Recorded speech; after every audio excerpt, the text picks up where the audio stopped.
Okay, अब question bank चालू कर दे। यस, क्वेश्चन बैंक चालू कर दीजिए आप लोग। क्वेश्चन बैंक कंप्लीट करो, हम क्वेश्चन बैंक डिस्कस कर लेंगे जब आप बोलो, है ना। आपका टेस्ट है संडे को, तो आप चाहोगे तो टेस्ट से पहले भी डिस्कस कर सकते हैं, है ना। आप बोल देना बस मुझे, ठीक है। जब आप कंप्लीट कर लो, विद इन 1 और 2 डे कंप्लीट कर लो, तो फिर आपका डिस्कशन आप जब बोलोगे कर लेंगे अपन, ठीक है। और 1 2 3 4 भी स्टार्ट कर दो, है ना। ऑल्दो टेस्ट अभी इतना टफ लेवल पे नहीं आएगा, धीरे धीरे टेस्ट का लेवल बढ़ेगा, अभी नॉर्मली रहेगा। क्वेश्चन बैंक लेवल तक क्वेश्चन होंगे शायद उसमें, तो आप 1 2 3 4 भी स्टार्ट कर दो धीरे धीरे, मतलब रोज 2 3 क्वेश्चन। अब जब क्वेश्चन बैंक कर लो उसके बाद चालू कर सकते हो। मैंने लास्ट क्लास में सेमीकंडक्टर का टेम्परेचर के रिगार्डिंग क्या पॉइंट बताया था। ओके, तो मैंने लास्ट क्लास में ये बताया था कि सेमीकंडक्टर्स ऐसे मटेरियल होते हैं जिनमें टेम्परेचर बढ़ाने से रेजिस्टेंस कम हो जाता है, या मैं कहूँ उनमें करंट बढ़ सकता है। जब टेम्परेचर बढ़ाओगे और उनमें मान लो करंट फ्लो हो रहा है, तो करंट इंक्रीज हो सकता है। This is very different property than conductors. Conductors में उल्टा होता है। व्हेन कंडक्टर्स टेम्परेचर इंक्रीज, उनके अंदर नॉर्मली क्या होता है कि करंट कम हो जाता है, उनमें रेजिस्टेंस इंक्रीज होता है। तो सेमीकंडक्टर में ये चीज बिल्कुल उल्टी होती है। तो ये बहुत बड़ा डिफरेंस होता है कंडक्टर्स और सेमीकंडक्टर्स का। कंडक्टर्स में टेम्परेचर बढ़ाने से रेजिस्टेंस बढ़ता है, सेमीकंडक्टर में टेम्परेचर बढ़ाने से रेजिस्टेंस कम होता है, ठीक। चलो, तो अब अपन फॉर्मली स्टार्ट कर लेते हैं। चलिए अपना, आपको पिछली क्लास से रिलेटेड कोई डाउट नहीं है तो बहुत बढ़िया, अपन आगे बढ़ते। लास्ट क्लास में मैंने आपको कंडक्टर के अंदर की सिचुएशन थोड़ी सी समझाई थी कि कंडक्टर के अंदर हो क्या रहा होता है। मान लो मेरे पास कोई कंडक्टर है, उसी चीज को एक बार रिकैप करते हैं क्योंकि उसी से आगे कंटिन्यू करना है हमको आगे की चीजें। मान लो मेरे पास कोई सिलिंड्रिकल कंडक्टर लिया, तो कंडक्टर के अंदर हम अगर देखें तो हमें क्या मिलता है, हमें बहुत सारे जो एटम्स होते हैं वो अरेंज दिखते हैं, और उन एटम्स के जो आखिरी शेल का इलेक्ट्रॉन है थोड़ा लूजली बाउंड होने की वजह से वो बाहर घूम रहा होता है, वो बाहर रोटेट कर रहा होता है, बाहर फ्रीली मूव कर रहा होता है। तो कुछ इस तरह की सिचुएशन दिखती है कंडक्टर के अंदर, कि कंडक्टर के अंदर पॉजिटिव आयंस दिखेंगे, एक तरह से एटम में से इलेक्ट्रॉन निकल गया तो जो बचा हुआ पॉजिटिव आयन वो दिखेगा, और साथ में आसपास इलेक्ट्रॉन रिवॉल्व कर रहे हैं। इस तरह की चीज हम इमेजिन कर सकते हैं कंडक्टर के अंदर, ठीक है। ये जो इलेक्ट्रॉन्स मोशन में है, इन सबकी वेलोसिटीज बहुत रेंडम है, किसी की किस डायरेक्शन में, किसी किस डायरेक्शन में, बिल्कुल रेंडम।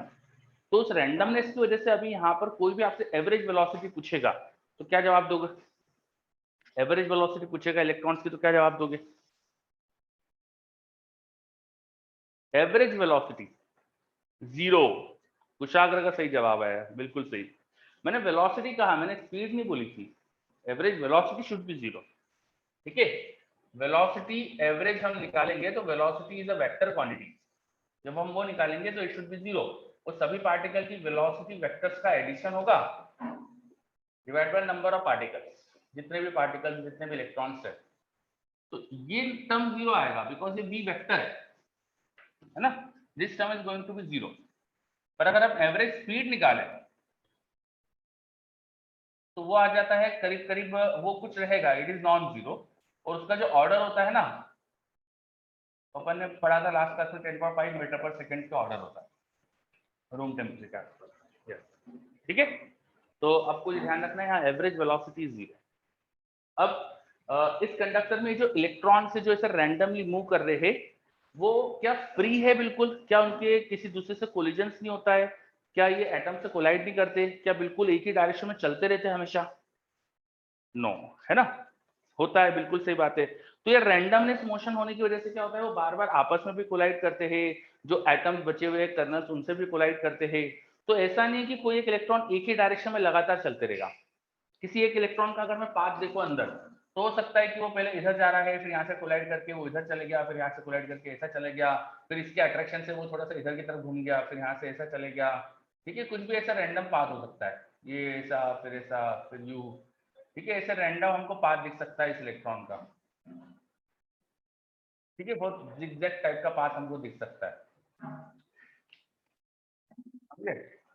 तो रियल गैस जैसे, बिल्कुल सही, जैसे गैसेस में होता है। यस, गैसेस में कैसे एक एटम को अगर देखें तो उसका पाथ जो दिख सकता है अपन को, वैसा कुछ यहाँ पे इलेक्ट्रॉन्स का पाथ होता है। अच्छा, ये लगातार कोलाइड भी करते जा रहा है, हर थोड़ी देर में थोड़ा सा कोलाइड कर जाता है। तो गैसेस में आपने देखा होगा कि जो एक कोलिजन के बीच में जो डिस्टेंस चल पाता है वो, उसको बोलते थे फ्री पाथ। और हर फ्री पाथ इक्वल लेंथ का नहीं होगा, हर दो कोलिजन के बीच में सेम लेंथ हो, इट इज नॉट नेसेसरी। तो इस सब का एवरेज वैल्यू जो आती है उसको कुछ नाम दे देते आप, उसको कुछ नाम दे देते, मीन फ्री पाथ, यस, है ना, मीन फ्री पाथ बोलते हैं, यस। और मेरे से पूछा जा रहा है कि ये पाथ बीच में जो है वो स्ट्रेट लाइंस होगी क्या? देखो बहुत ज्यादा स्पीड है इलेक्ट्रॉन की, तो मैं अप्रोक्सीमेटली स्ट्रेट लाइन बोल भी सकता हूँ क्योंकि सारे एटम बहुत क्लोज क्लोज पैक है, ठीक है। अब इतना एक्चुअली माइन्यूट लेवल पे देखा तो है नहीं किसी ने इलेक्ट्रॉन को, तो ये सब हम इमेजिन कर रहे हैं कि ऐसा हो रहा होगा। तो स्ट्रेट लाइन में कर्व पाथ हो, दोनों ही केस में अपन एक जैसी चीज समझ सकते हैं। चलो, तो यस, दो कोलिजन्स के बीच में जो एवरेज लेंथ चलता है इलेक्ट्रॉन उसको बोलते थे मीन फ्री पाथ। यहां भी कहा जाता है उसे मीन फ्री पाथ, यहां भी उसे मीन फ्री पाथ कहा जाता है। तो आप चाहो तो लिख सकते हो mean free path, mean free path,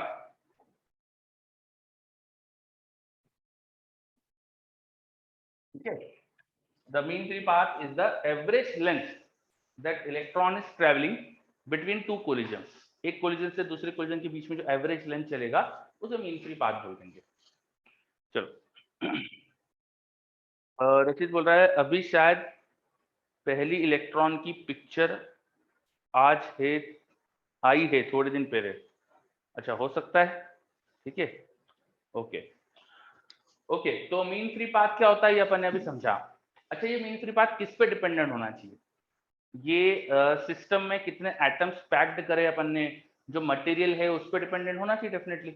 material की प्रॉपर्टी हो गई एक तरह से ये, अपन ने कितने पास पास एटम्स को पैक करा था, कॉपर का कंडक्टर लिया है कि आयरन का कंडक्टर लिया है, तो this mean free path is dependent on the material, है ना। टेम्परेचर पे भी डिपेंड करना चाहिए क्या? निकुंज ने सही चीज पूछी, टेम्परेचर पे डिपेंड करना चाहिए क्या?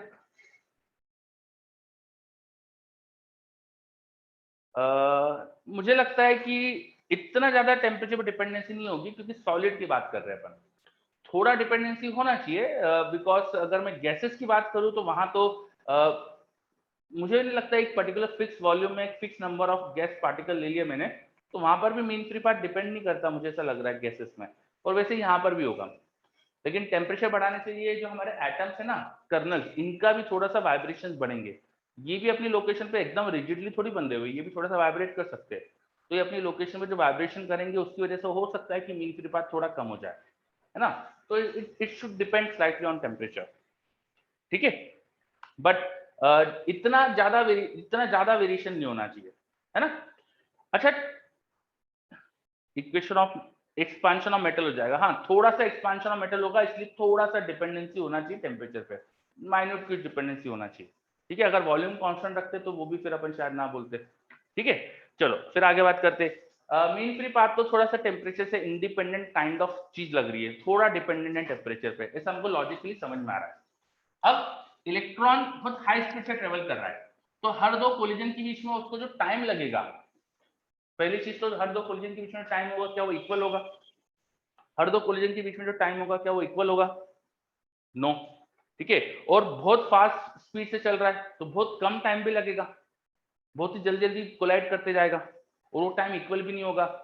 तो उस टाइम का भी कुछ एवरेज निकाल लेते हैं अपन। गैस में इसको कुछ बोलते थे क्या? गैस में दो कंसेक्यूटिव कोलिजन के टाइम का एवरेज, दो कंसेक्यूटिव टाइम के, कुछ नहीं कहा था। चलो यहां इसका नाम है, यहां इसका नाम है relaxation time, relaxation time, relaxation time, जिसको अपन यहाँ टाउ से रिप्रेजेंट करते हैं, relaxation time. Relaxation time is the average time, average time.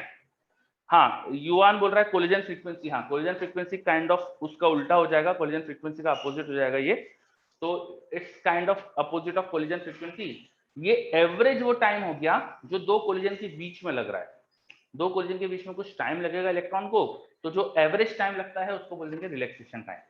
ये टाइम है जिसमें इलेक्ट्रॉन फ्रीली चल पा रहा था, फिर कोलाइड हो जाता है, एवरेजली इस टाइम में फ्रीली चल पाता है, ठीक। चलो, ये समझ में आ गया हमको रिलैक्सेशन टाइम, हाउ से रिप्रेजेंट करते हैं इसको हम। इसका टेम्परेचर के साथ डिपेंडेंसी क्या होना चाहिए? इसकी टेम्परेचर के साथ डिपेंडेंसी क्या होना चाहिए बताइए?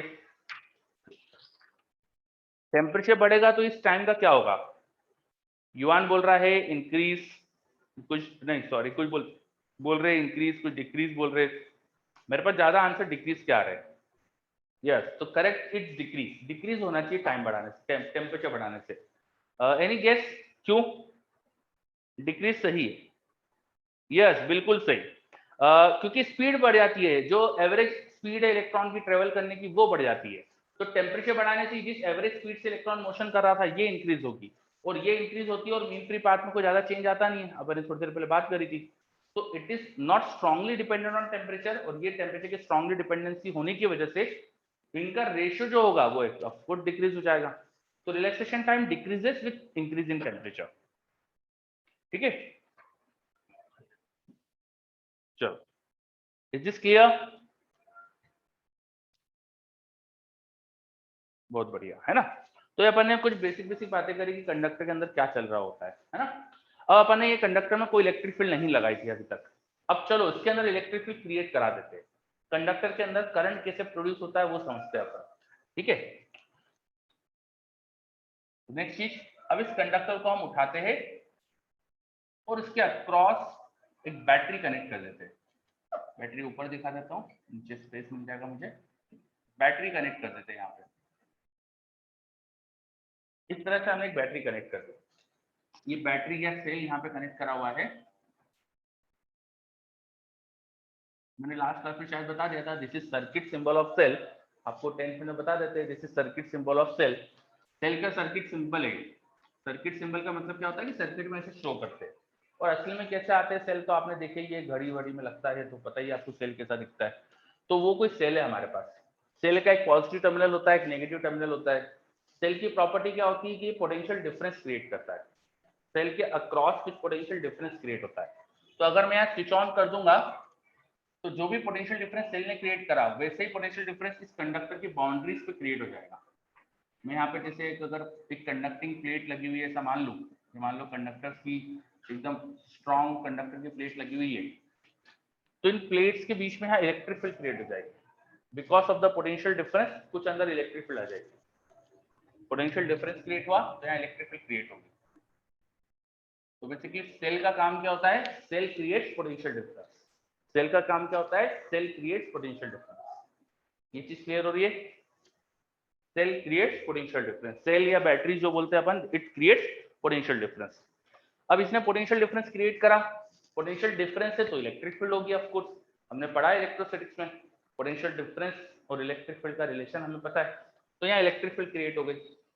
अब ये कंडक्टर था, इसमें वो हमारे कर्नल्स थे और इलेक्ट्रॉन बैठे हुए थे अंदर, इलेक्ट्रॉन घूम रहे थे अंदर।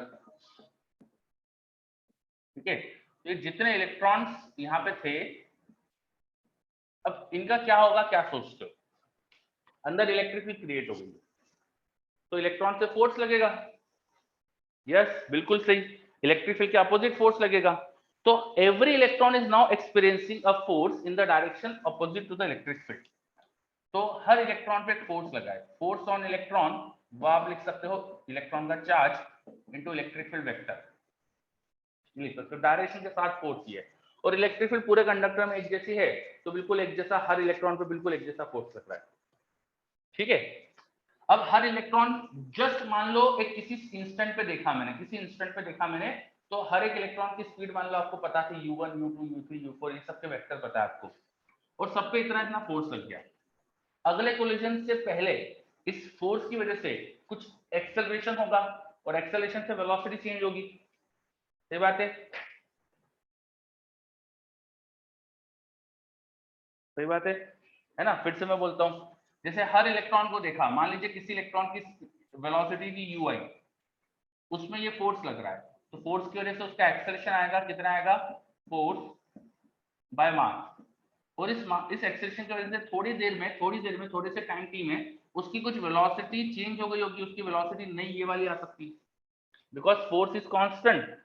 तो मैंने एक्सेलरेशन कांस्टेंट ले लिया, कांस्टेंट एक्सेलरेशन से मैं जिस समय देखना स्टार्ट कर रहा था वहां से थोड़ी देर बाद देखूंगा तो मुझे वेलोसिटी ये मिलने की इलेक्ट्रॉन्स की। ठीक है, हर इलेक्ट्रॉन की वेलोसिटी ये मिलेगी। अच्छा, ये ith इलेक्ट्रॉन की जो वेलोसिटी थी, ऐसे सारे इलेक्ट्रॉन्स की वेलोसिटी का एवरेज एक था, तो जीरो आएगा। यहाँ पर ने देखा था, मैं सारे इलेक्ट्रॉन्स को देखूंगा तो हर एक की जो इनिशियल वेलोसिटी उन सबका एवरेज जीरो आ जाएगा। ठीक है, थोड़ी सी देर बाद देखेंगे तो कुछ फाइनल वेलोसिटी अचीव हो गई होगी, वो कितनी होगी एवरेजली वो निकालते हैं अपन। हम निकालना चाह रहे हैं कि एवरेज वेलोसिटी क्या अचीव हो गई फाइनली, ठीक है, एवरेज वेलोसिटी क्या अचीव हो गई होगी फाइनली, ठीक है। चलो अब let us find we average, क्या एवरेज वेलोसिटी अचीव हो गई इलेक्ट्रॉन की, तो मैं वी फाइनल हर इलेक्ट्रॉन की जो थी उसका एवरेज निकाल रहा हूं। तो ये होना चाहिए average of this expression which is ui vector plus minus E vector by M into T, इसका एवरेज। मुझे दो चीजों के सम का एवरेज निकालना है, तो मैं दोनों के एवरेज का सम कर सकता हूं, दोनों के एवरेज का सम कर सकता हूं। हो जाएगा ui का एवरेज प्लस एवरेज ऑफ, ये चीज समझ में आएगी अभी तक। ये एंगल ब्रैकेट में लिखना मतलब एवरेज निकालना है ना, angle bracket is symbol for average. तो हम एवरेज निकाल रहे थे फाइनल वेलोसिटी का, तो फाइनल वेलोसिटी का एवरेज हो गया इनिशियल वेलोसिटी का एवरेज प्लस इस वाले टर्म का एवरेज। अभी इनिशियल वेलोसिटी का एवरेज तो जीरो होना चाहिए, हमने अभी थोड़ी देर पहले बात करी थी। जिस समय हमने देखा सभी इलेक्ट्रॉन की वेलोसिटीज रैंडम ऑफ कोर्स होने की वजह से ये जीरो आ जाना चाहिए। व्हाट अबाउट दिस टर्म, इसमें जो कांस्टेंट है वो सब बाहर निकाल सकता हूं मैं, ये सारे कांस्टेंट बाहर ले लेंगे, तो अंदर आ जाएगा average of time, average of time. ये चीज समझ में आ रही है, यहां तक किसी को कोई भी doubt? Okay, what about this average time, हम किसी इंस्टेंट पे देख रहे हैं, इलेक्ट्रिक फील्ड लगा दिए, किसी इंस्टेंट पे देख रहे हैं, तो किसी इंस्टेंट पे इलेक्ट्रॉन्स की एवरेज वेलोसिटी निकाल रहे थे। हर एक इलेक्ट्रॉन जब कोलिजन के जस्ट बाद जो उसकी वेलोसिटी मान लेते ui थी, कोलिजन के जस्ट बाद जो उसकी वेलोसिटी ui थी, और वहां से t टाइम तक चल चुका है वो जब अपन देख रहे हैं। मैं जिस इंस्टेंट पे इलेक्ट्रॉन्स को ऑब्जर्व कर रहा हूं तो कोलिजन के बाद से वो t टाइम तक चल चुका है, ऐसा अपन ने माना। कोलिजन के बाद से t टाइम चल चुका है ऐसा मैं अज्यूम कर रहा हूं, ठीक है। तो जब कोलिजन हुआ था और जो अब इंस्टेंट है जहां पे मैंने ऑब्जर्व करा, इसके बीच की जो ड्यूरेशन है ये तो सभी इलेक्ट्रॉन के लिए अलग अलग होगी, ये तो सभी इलेक्ट्रॉन के लिए अलग अलग होगी, है ना। मैंने जिस समय ऑब्जर्व करा है इलेक्ट्रॉन्स को, वहां से लेके जिस समय वो कोलाइड करे थे, प्रीवियस टाइम जहां पे वो कोलाइड करे थे, उस समय से लेके अभी तक अलग अलग टाइम होगा, और इस टाइम का एवरेज चाहिए मुझे। क्या बोल दूं इस एवरेज टाइम को, क्या इसको रिलैक्सेशन टाइम नहीं बोल सकता मैं, right? Because of the randomness and large number of free electrons, मैं इसको एवरेज रिलैक्सेशन टाइम बोल सकता हूं, है ना। चलो फिर से बात करते हैं अपन, फिर से समझते हैं कि क्या कर रहा है मैंने यहाँ पे, ठीक है। देखो मैं किसी इंस्टेंट पे इलेक्ट्रॉन्स को ऑब्जर्व कर रहा हूँ, मैंने जब ऑब्जर्व करा उससे थोड़ी देर पहले कभी कोलाइड करे थे वो, और कोलिजन के बाद अब अपन उनको ऑब्जर्व कर रहे हैं। जब कोलाइड करे थे उसके बाद उनकी वेलोसिटी हो गई थी ui, और जिस इंस्टेंट पे मैंने ऑब्जर्व करा उस इंस्टेंट पे उन्होंने ये वेलोसिटी गेन कर ली। पर ये जो टाइम लगा है कोलिजन से जिस समय मैंने ऑब्जर्व करा वहां तक का, ये तो सभी इलेक्ट्रॉन के लिए अलग अलग होगा ना। मैं जब ऑब्जर्व कर रहा हूं उससे अलग अलग टाइम इंटरवल पे इलेक्ट्रॉन कोलाइड हुए होंगे, दैट टी टाइम जिसमें वो कोलाइड करे थे वो तो अलग अलग होगा, ठीक है। और इस कोलिजन के टाइम का एवरेज वैल्यू हमारे पास यहां आ गई, तो दिस एवरेज टाइम, इसको तो रिलैक्सेशन टाइम बोला था हमने, कोलिजन के टाइम का एवरेज वैल्यू, बिकॉज मेरे पास बहुत लार्ज नंबर ऑफ इलेक्ट्रॉन्स है, तो मैं जिस समय ऑब्जर्व कर रहा हूँ उस समय कई सारे इलेक्ट्रॉन होंगे जो जस्ट कोलाइड करने वाले होंगे, कई सारे हो गए होंगे जो बहुत कोलिजन के जस्ट बाद आ गए होंगे, तो इन सब टाइम का एवरेज रिलैक्सेशन टाइम तो होना चाहिए। चलो तो बस इस एवरेज टाइम को अपन रिलैक्सेशन टाइम बोल देते हैं। तो यहां से हमारे पास आ गया एवरेज वेलोसिटी, वो आ गई minus E vector by M into relaxation time. इस टी के एवरेज को मैंने बोल दिया रिलैक्सेशन टाइम, ये time of collision, time between collision, ठीक है। तो अब इलेक्ट्रॉन्स की एवरेज वेलोसिटी कुछ गेन हो गई है, एवरेज वेलोसिटी कुछ गेन हो गई है। सब इलेक्ट्रॉन की इनिशियल वेलोसिटी रैंडम थी, हर कोलिजन के बाद फिर से रैंडम हो जाएगी, क्योंकि कोलिजन किस डायरेक्शन में हो रहा है वो रैंडम है। कोलिजन ऑब्लिक होगा, कभी इलेक्ट्रॉन्स का आपस में कोलिजन होगा, कभी किसी एटम से कोलिजन होगा, तो ये सब रैंडमनेस की वजह से हर बार कोलिजन के बाद वेलोसिटी रैंडम हो सकती है, तो हर टाइम कोलिजन के बाद की वेलोसिटीज का जो एवरेज निकालेंगे वो तो जीरो आ जाएगा। पर इलेक्ट्रिक फील्ड की वजह से मैं किसी भी इंस्टेंट पे देखूं तो सारे इलेक्ट्रॉन की वेलोसिटी का एवरेज जो हो जाएगा मुझे कुछ ये मिलेगा। तो हर इलेक्ट्रॉन की वेलोसिटी रैंडम है अभी भी, स्टिल उन सबकी वेलोसिटी का जो एवरेज आ रहा है it is not zero, because of the electric field सबको एक ही डायरेक्शन में फोर्स फील हो रहा था, and because of that single direction force वो सब एक पर्टिकुलर डायरेक्शन में एवरेज वेलोसिटी गेन कर रहे हैं, एंड दैट एवरेज वेलोसिटी का एक्सप्रेशन ये आ गया है। इसको खास वेलोसिटी को कुछ नाम दे देते हैं अपन, जो स्पेशल वेलोसिटी एवरेज वेलोसिटी जिससे वो मूव करने लग गए बिकॉज ऑफ इलेक्ट्रिक फील्ड, इसको एक नाम दे देते हैं, इसको बोलते हैं ड्रिफ्ट स्पीड। ड्रिफ्ट स्पीड या वेक्टर में लिखेंगे तो वेलोसिटी, इसका मैग्नीट्यूड हो जाएगा ड्रिफ्ट स्पीड और इसके वेक्टर को लिखेंगे तो ड्रिफ्ट वेलोसिटी। ठीक है, ड्रिफ्ट वर्ड क्यों लगाया? क्योंकि इलेक्ट्रॉन सब तो रैंडम मूव कर रहे थे, लेकिन उस रैंडमनेस में आपको ऐसा लग रहा है कि इन्हें पुश मिल रहा है, and because of that push वो धीरे धीरे खसक रहे, they are drifting in the opposite direction of electric field, तो वो ड्रिफ्ट वर्ड इसलिए अपने यहां यूज करा है। चलो, ये स्पीड या वेलोसिटी दोनों यूज कर सकते हैं वर्ड हम। स्पीड यूज करेंगे जब मैग्नीट्यूड की बात करेंगे, वेलोसिटी जब इसके वेक्टर फॉर्म के साथ बात करेंगे। Is this clear? चलो, तो हमने अभी समझा व्हाट इज ड्रिफ्ट स्पीड या ड्रिफ्ट वेलोसिटी। किसी भी कंडक्टर में जब हम इलेक्ट्रिक फील्ड अप्लाई कर देते हैं, कंडक्टर के अंदर हम पोटेंशियल डिफरेंस लगा देते हैं, तो ड्यू टू पोटेंशियल डिफरेंस सारे जो इलेक्ट्रॉन थे वो सब अब एक ही पर्टिकुलर डायरेक्शन में फोर्स फील कर रहे हैं, and because of that force the electrons cloud, the electrons randomness की वजह से जो मोशन कर रहे थे उस मोशन में एक पर्टिकुलर वेलोसिटी और ऐड हो जा रही है, एक पर्टिकुलर डायरेक्शन में, एक सिंगल डायरेक्शन में। तो सिंगल डायरेक्शन में वेलोसिटी ऐड होने से अब सबकी एवरेज स्पीड जीरो नहीं आती, और वो जो एवरेज वेलोसिटी आ जाती है जिससे वो मूव करते हैं वो उसे कहते थे अपन ड्रिफ्ट स्पीड। अब हम सब चीजें जो हमको पता थी अगर उसकी वैल्यू रखे, तो नॉर्मली जो इसका ऑर्डर आता है, नॉर्मल इलेक्ट्रिक फील्ड के साथ जो इसका ऑर्डर होता है वो mm पर सेकंड का आता है। mm पर सेकंड मतलब 10⁻³ 10⁻⁴ इस ऑर्डर का आता है, 10⁻³ और 10⁻⁴ मीटर पर सेकंड। बहुत कम आती है स्पीड, बहुत ही स्लोली अपन को आगे बढ़ते दिखते हो, इतना कम आता है। यस, ठीक है। ये कम क्यों आता है? क्योंकि जो रिलैक्सेशन टाइम है ना वो बहुत कम है, रिलैक्सेशन टाइम बहुत कम है। इलेक्ट्रॉन बहुत हाई स्पीड से यहाँ चल रहे होते हैं, तो जो उनके रैंडम मोशन की वजह से मीन फ्री पाथ बहुत कम ही होता है, तो इस हाई स्पीड की वजह से रिलैक्सेशन टाइम बहुत कम आता है। तो रिलैक्सेशन टाइम कम होने की वजह से ये एवरेज स्पीड बहुत कम आती है। मतलब आप इलेक्ट्रिक फील्ड तो लगा रहे हो एक डायरेक्शन में, लेकिन वो बार बार कोलाइड भी कर रहे हैं, तो ड्यू टू दैट कोलिजन वो कोई ज्यादा स्पीड गेन नहीं कर पा रहे। आप यूं सोचो कि कभी कभी जब मैराथन वगैरह रेस बहुत सारे लोग पार्ट्स ले रहे होते हैं, मैराथन रेस वगैरह में सारे लोग बहुत तेज दौड़ सकते हैं, लेकिन जब शुरुआत होती है पूरे के पूरे लोगों का जो झुंड होता है वो क्या बहुत तेजी से दौड़ पाता है? नहीं ना,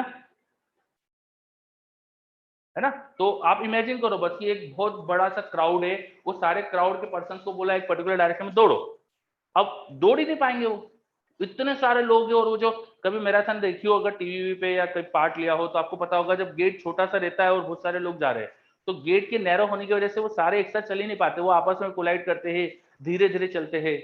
तो सब तेज दौड़ सकते हैं, लेकिन स्पेस नहीं होने की वजह से, कोलिजन्स की वजह से वो बहुत स्लो चलते हैं। तो वैसे कुछ चीजें यहाँ हो रही है, आपस के कोलिजन, एटम से कोलिजन की वजह से उनकी ना स्पीड बहुत ज्यादा नहीं बढ़ पा रही, वो एक बहुत स्लो स्पीड से आगे बढ़ते हैं। ठीक है, तो वैसी कुछ सिचुएशन है यहाँ पर, that slow speed is called drift speed. चलो, ओके। तो एक तरह से हम ये बोल सकते हैं कि कंडक्टर्स में ना इलेक्ट्रॉन का फ्लो रिस्ट्रिक्टेड होता है, वो फ्री नहीं होता है, और वो रिस्ट्रिक्शंस की वजह से यहाँ पे स्पीड कम आ रही है। जो बार बार कोलिजन्स हो रहे हैं एटम्स की वजह से, इसकी वजह से ना वो रिस्ट्रिक्ट हो रहे हैं, और यही रिस्ट्रिक्शंस को अपन है ना रेजिस्टेंस से रिलेट करते हैं। रेजिस्टेंस एक्चुअली इसी से रिलेट होता है। ठीक है, चलो, तो अब यहाँ पे और कोई किसी को डाउट? यस, कुछ का बिल्कुल सही एक्सप्लेनेशन आ गया। जैसे इलेक्ट्रॉन चाहता है कि उसकी स्पीड बढ़ जाए, इलेक्ट्रिक फील्ड उसकी स्पीड बढ़ाती है, वो कोलाइड कर जाता है, कोलाइड करता है तो फिर वेलोसिटी रैंडम हो जाती है। तो बार बार टकराने की वजह से ना जो गेन हो रहा है ना काइनेटिक एनर्जी का, वो खत्म होके फिर एवरेज एक कम स्पीड से सब आगे बढ़ते हैं। चलो बहुत बढ़िया, ठीक है। चलो तो अपन ने ड्रिफ्ट स्पीड का कॉन्सेप्ट अच्छे से क्लियर कर लिया, ड्रिफ्ट स्पीड हमको अच्छे से समझ में आ गई, ठीक है।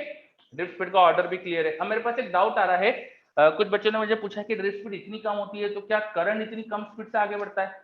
नहीं, करंट की ये स्पीड नहीं है, करंट की स्पीड ये नहीं है। एक्चुअली देखो, इस पूरे कंडक्टर में इलेक्ट्रॉन्स है, इस पूरे कंडक्टर के अंदर इलेक्ट्रॉन्स है, हर जगह पे बहुत सारे इलेक्ट्रॉन्स है, और हर जगह पे जो इलेक्ट्रॉन्स है ना वो आगे बढ़े, हर जगह के इलेक्ट्रॉन्स आगे बढ़े। कितने इलेक्ट्रॉन्स होते हैं कंडक्टर में? तो जैसे कॉपर की बात करूं तो आपको कॉपर की कुछ डेंसिटी वेंसिटी पता है कितनी होती है? कॉपर की कुछ डेंसिटी पता है कितनी होती है?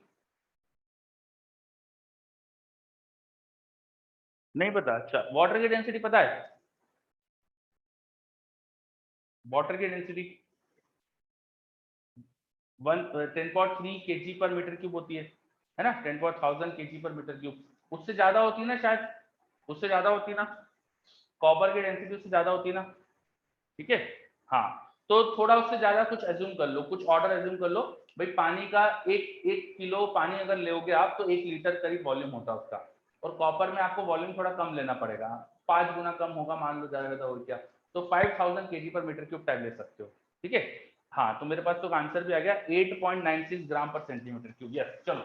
तो कॉपर की जो डेंसिटी है 8.96 आ रही है, मान लो इसको 10 ग्राम पर सेंटीमीटर क्यूब है, ठीक है। 10 ग्राम पर सेंटीमीटर क्यूब मतलब 10.5 kg पर मीटर क्यूब हो जाएगा, 10.4 kg पर मीटर क्यूब हो जाएगा। आपको कॉपर की डेंसिटी पता है, कॉपर का आपको एटॉमिक नंबर पता है, उसका एटॉमिक वेट आपको अंदाजा कितना होता है, ठीक है। जो भी उसका एटॉमिक वेट होता है, इस पर मीटर क्यूब के मास को एटॉमिक वेट से डिवाइड कर लो। कॉपर का अगर एटॉमिक वेट मान लीजिए mw है, तो इस मास को डिवाइड कर दो mw से, तो 10.4 kg पर मीटर क्यूब, इसको डिवाइड कर दो उसके एटॉमिक वेट से, तो पर मीटर क्यूब में कितने एटम्स होंगे मिल जाएगा ना, ये मिलेगा मुझे number of atom per metre cube, number of atom per metre cube, number of atom per metre cube 63.5 बोला मुझे ये नंबर है ना, ठीक है। तो number of atom per metre cube हो जाएगा, नंबर ऑफ एटम आ गए, और हर एटम कॉपर का एक भी इलेक्ट्रॉन दे रहा है, तो इतने ही इलेक्ट्रॉन हो जाएंगे पर मीटर क्यूब, इतने ही इलेक्ट्रॉन हो जाएंगे पर मीटर क्यूब। बट जितने एटम पर मीटर क्यूब और हर एटम ने एक भी इलेक्ट्रॉन दिया, तो उतने ही इलेक्ट्रॉन होगा फ्री इलेक्ट्रॉन पर मीटर क्यूब। तो ये जो इलेक्ट्रॉन्स का यहाँ नंबर था ना वो पता चल जाएगा आपको, ठीक है। उसको हम नॉर्मली स्मॉल एन से रिप्रेजेंट करते हैं, number of free electrons in conductor per metre cube per unit volume. ये बहुत ज्यादा आएगा, आप कैलकुलेशन करके देखना, है बहुत बड़ा नंबर आएगा, ठीक है। हाँ, तो ये ग्राम में होता है, इसको आप ऑफकोर्स जब पुट करोगे तो आप इसको यहाँ पे केजी में कन्वर्ट करके रखोगे, तो आप ये नंबर निकालना, करीब करीब इतना ही नंबर आएगा फ्री इलेक्ट्रॉन्स का। आप अंदाजा लगा सकते हो क्या ऑर्डर है उसका, ऑर्डर तो ढूंढ सकते हो आप। 10 पर केजी है और ये हो जाएगा ग्राम को, आप यहाँ पे नीचे 10 पर -3 और लगा दोगे, 10 पर -3 ऊपर क्या है, 10 पर क्या हो जाएगा हमारे पास 7 टाइम नंबर आ जाएगा। और ये तो अच्छा मोल्स आएंगे, और मोल्स में भी फिर एवोगैड्रो नंबर मल्टीप्लाई करना पड़ेगा, मोल्स में एवोगैड्रो नंबर का मल्टीप्लिकेशन करना पड़ेगा, ठीक है, Na का मल्टीप्लिकेशन करना पड़ेगा, number of moles into Avogadro number, ये आपको दे देगा कितने फ्री इलेक्ट्रॉन से पर मीटर क्यूब, है ना। चलो, तो माधव अप्रोक्सीमेटली बता रहा है 10.30 के आसपास नंबर आ रहा है, देखो इतना बड़ा नंबर आएगा। ये तो 10.7 आ चुका था ना, अपन ने बात करी थी, ये 10.7 के आसपास आ रहा है, और ये 6.63 10.23, तो 23 इंटू 7 करो तो 10.30, वो सही से कैलकुलेट करो तो 10.29 के ऑर्डर में आता है, ठीक है।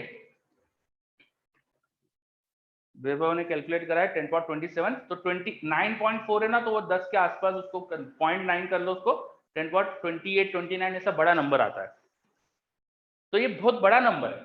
फ्री इलेक्ट्रॉन बहुत बड़े नंबर में होते हैं, पर यूनिट वॉल्यूम बहुत ज्यादा इलेक्ट्रॉन्स होते हैं, मेन चीज हमको ये समझना है।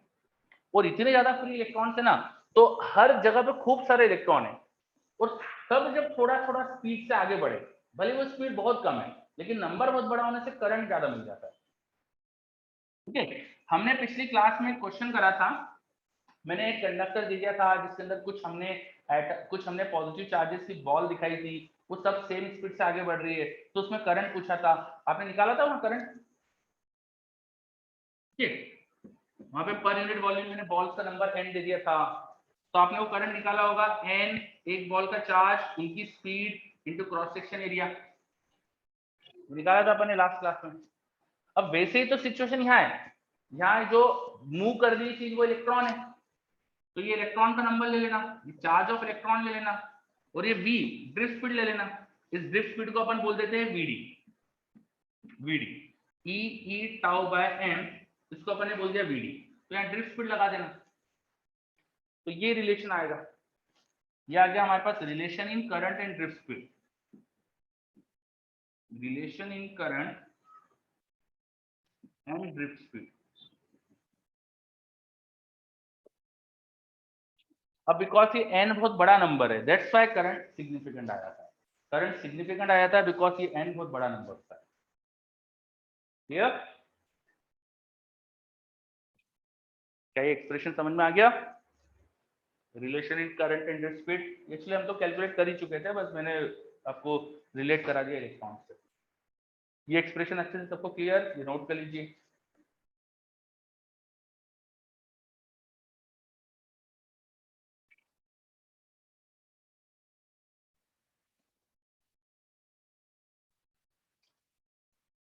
Relation in current and drift speed.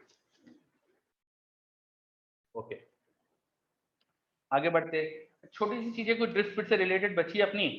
Drift speed temperature बढ़ाएंगे तो क्या होगा? Can you guess? टेम्परेचर बढ़ाएंगे तो ड्रिफ्ट स्पीड का क्या होगा?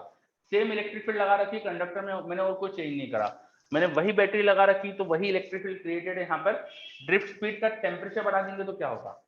कम हो जाएगी, बिल्कुल सही बात है, डिक्रीज होगी, क्योंकि टाउ डिक्रीज होता था, है ना। तो आप ये लिख सकते हो, drift speed dependent on temperature, with increase in temperature it reduces, with increase in temperature it reduces.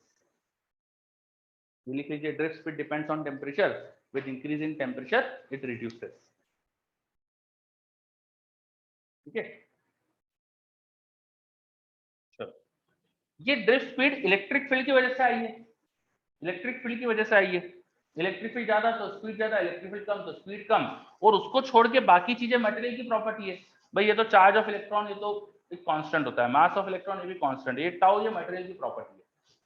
तो what would be this ratio, Vd upon E tau by m, ये मटेरियल की प्रॉपर्टी हो गई,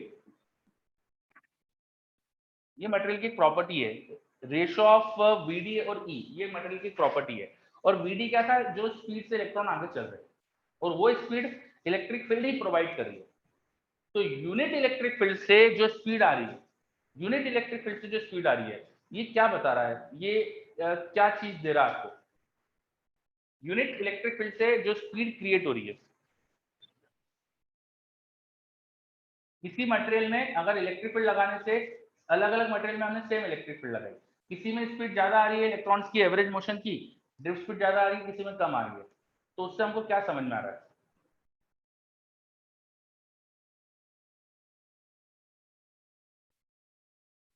बताइए जल्दी से।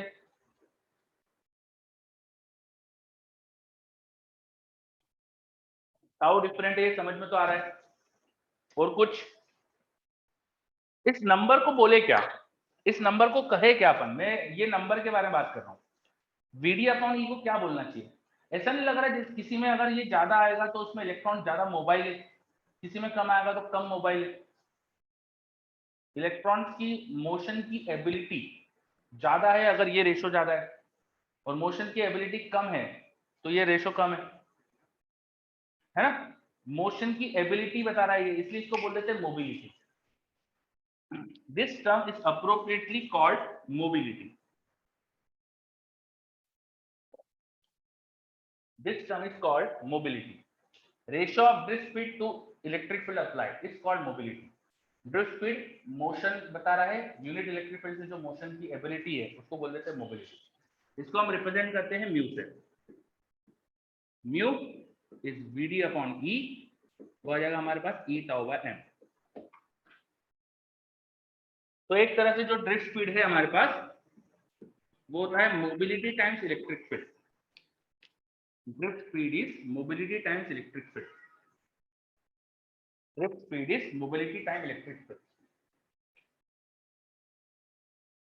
Drift speed is mobility time electric field. कुछ बच्चे मुझे बोल रहे थे इसको कंडक्टिविटी बोल दो। क्यों बोल दो, कुछ लॉजिक से चीजें सोचेंगे ना यार। देखो मोबिलिटी अच्छा वर्ड है ना इसके लिए, क्योंकि मोशन की एबिलिटी एक तरह से, तो मोबिलिटी ज्यादा अप्रोप्रिएट वर्ड होगा, है ना। ओके चलो मोबिलिटी किया, इसको हम म्यू से रिप्रेजेंट करते हैं। और मोबिलिटी अलग अलग कंडक्टर में अलग अलग होगी, अलग अलग कंडक्टर में अलग अलग होगी। इनफैक्ट ये जो मोबिलिटी का कॉन्सेप्ट है ये सिर्फ कंडक्टर नहीं, ये सेमीकंडक्टर में भी हम लगा सकते हैं। ऐसी सारी जगह है जहां कुछ चार्ज का मोशन होता है बिकॉज ऑफ इलेक्ट्रिक फील्ड, वहां सब जगह लगा सकते हो। ठीक है, यहाँ सब चीज अच्छे से नोट हो गई है, तो फिर आगे बढ़े।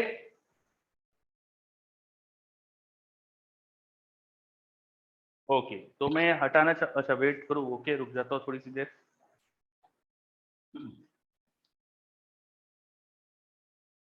Drift speed, mobility, drift speed का ऑर्डर अपन ने बात करी।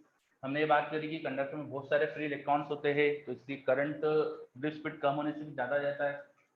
और हमने बात करी कि सब जगह इलेक्ट्रॉन्स है, तो जैसे ही हमने बैटरी कनेक्ट करी वैसे ही क्या होगा कि सब जगह से इलेक्ट्रॉन का मोशन चालू हो जाएगा।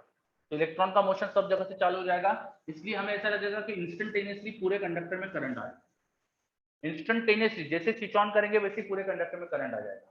कई बार हमें क्वेश्चन मिलता है बुक्स में देखेंगे कि भाई ये जो ड्रिफ्ट स्पीड है बहुत कम आती है, फिर भी करंट स्विच ऑन करते से क्यों आ जाता है। रीजन इज कि पूरा कंडक्टर तो भरा हुआ इलेक्ट्रॉन से, हर जगह भले कम स्पीड से इलेक्ट्रॉन चल रहे लेकिन हर जगह मोशन में वो, तो everywhere they are in motion, तो आपको हर क्रॉस सेक्शन से कुछ चार्ज का फ्लो दिखने लग जाता है। दैट्स व्हाई करंट पूरे कंडक्टर में इंस्टेंटेनियस दिखने लगता है। तो ईशान का एक डाउट आया, अच्छे कंडक्टर से मोबिलिटी ज्यादा होगी। हाँ मतलब ये एक तरह से अच्छे कंडक्टर में मोबिलिटी ज्यादा होगी, यस बोल सकते हैं। कंडक्टर की कंडक्टिविटी जो होती है वो इस पे एग्जैक्टली डिपेंड करती है, मोबिलिटी ज्यादा तो कंडक्टिविटी ज्यादा। और भी चीजों पे डिपेंड करेगी, भैया एन पर भी डिपेंड करेगी। मान लो तुम्हारे पास इलेक्ट्रॉन फ्री का है अवेलेबल, बहुत सारे आपके पास इलेक्ट्रॉन फ्रीली चल सकते हैं, पर वो है ही नहीं प्रेजेंट, इलेक्ट्रॉन का नंबर कम हो गया, तो भी करंट कम आएगा। करंट फ्लो करने की जो एबिलिटी है वो नंबर ऑफ इलेक्ट्रॉन पे भी डिपेंड करेगी। तो कंडक्शन कितना अच्छा होगा वो और भी फैक्टर पे डिपेंड करेगा। ठीक है, वहां पर नंबर ऑफ इलेक्ट्रॉन्स है, यस। चलो और ऐसा बोल सकते हैं जिसकी मोबिलिटी अच्छी वो अच्छा कंडक्टर। नहीं, कंडक्टर को एग्जैक्टली अपन मोबिलिटी से रिलेट नहीं करते, mobility is one of the factor जिससे कंडक्टर अच्छा है खराब डिसाइड होता है। और भी फैक्टर है, सबका कॉम्बिनेशन लेके अपन थोड़ी देर वेट करो, आएगी थोड़ी देर वेट करो, चीजें अभी आने वाली। ठीक है, चलो अगर ये सब क्लियर है तो अभी अपन ने जो भी बात करी थी वो किसी सॉलिड कंडक्टर की बात करी थी, लेकिन यहाँ कई सारे ऐसे कॉन्सेप्ट है जो बाकी जगह भी अप्लाई होते हैं, बाकी जगह भी अप्लाई होते हैं। अभी हमने बात करी थी सॉलिड कंडक्टर की जिसमें इलेक्ट्रॉन फ्लो होते हैं because of the application of electric field. अगर हम इलेक्ट्रिक फील्ड लगाते हैं तो अंदर इलेक्ट्रॉन का मोशन होता है। That is not the case in every type of current conduction. Her current conduction में सेम केस नहीं होता है, कहीं पर कोई और पार्टिकल भी फ्लो हो सकता है। जिस पार्टिकल पे चार्ज है वो जो मोशन के लिए फ्री है, इलेक्ट्रिक फील्ड लगाने से अगर वो पार्टिकल फ्लो होकर करंट प्रोड्यूस कर रहा है, उस पार्टिकल को अपन बोलते हैं charge carrier. Charge carrier, charge carrier, charge carrier is the particle on which charge is present and due to flow of charge carrier conduct जो भी हमारे पास मटेरियल है उसमें करंट फ्लो होता है। हर मटेरियल में चार्ज कैरियर जरूरी नहीं कि इलेक्ट्रॉन्स ही हो। फॉर एग्जांपल इलेक्ट्रोलाइट्स, इलेक्ट्रोलाइट्स अगर आपके पास एक कंटेनर है जिसमें वाटर फिल्ड था, उस वाटर में आपने कोई सॉल्ट डाल दिया, वाटर में कुछ सॉल्ट डाल दिया, और फिर इस वाटर के भरे हुए कंटेनर में आपने दो ऐसे इलेक्ट्रोड्स लगा दिए और यहाँ पे आपने पोटेंशियल डिफरेंस लगा दिया, बैटरी से पोटेंशियल डिफरेंस क्रिएट कर दिया यहाँ पे, तो यहाँ करंट फ्लो होता है। केमिस्ट्री में शायद पढ़ा होगा आपने, ऐसा पढ़ा है क्या? इलेक्ट्रोलिसिस बोलते हैं शायद इसे। है ना, इलेक्ट्रोलिसिस बोलते हैं। मैक्सिमम बच्चे मुझे बोल रहे हैं यस वेरी गुड, ठीक है।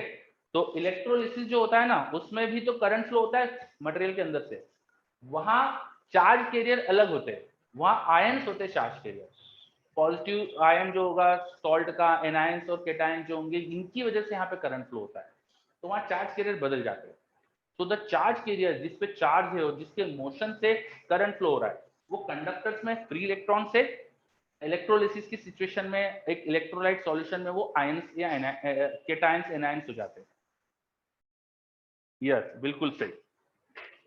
वहां पर ये सारे कॉन्सेप्ट अप्लीकेबल है। यहां पर भी जो हमारे पास आयंस है वो इलेक्ट्रिक फील्ड की वजह से मोशन में आ रहे हैं।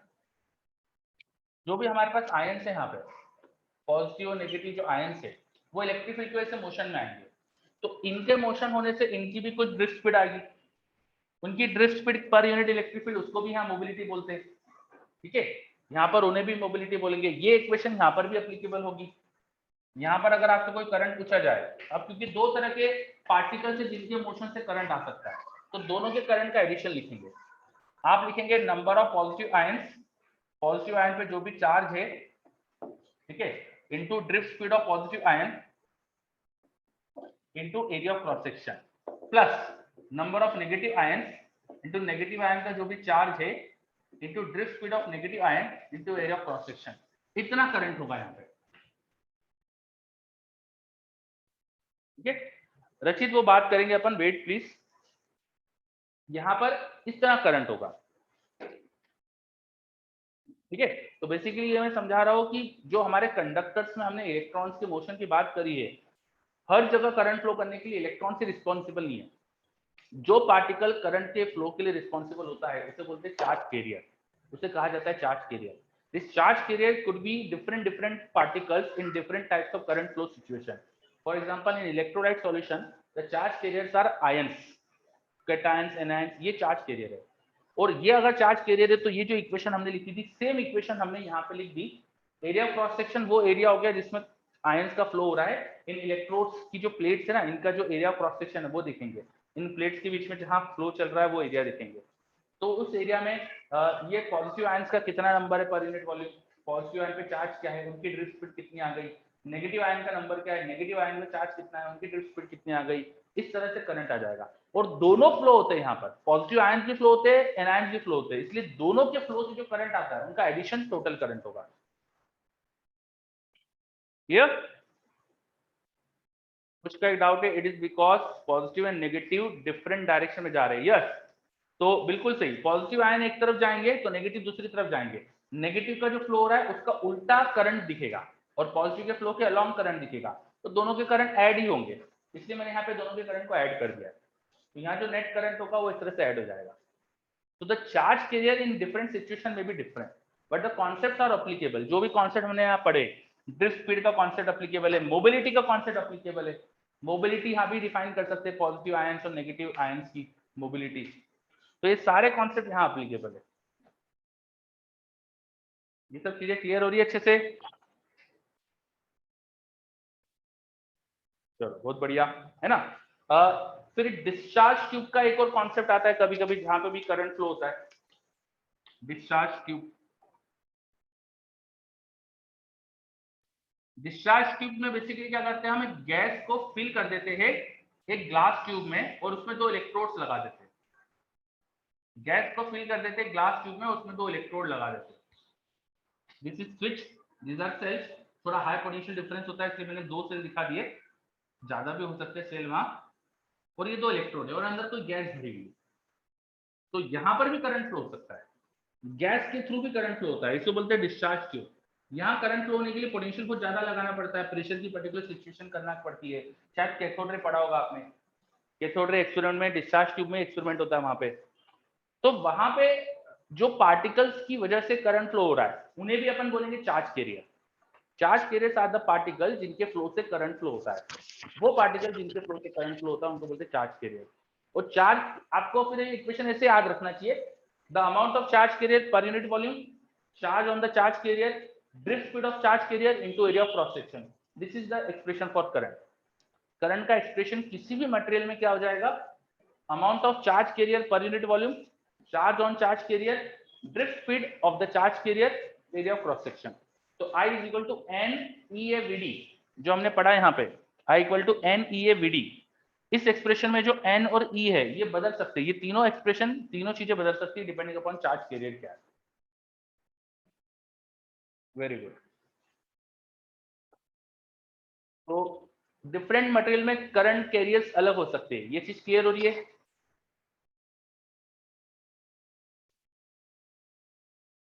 Yes, very good.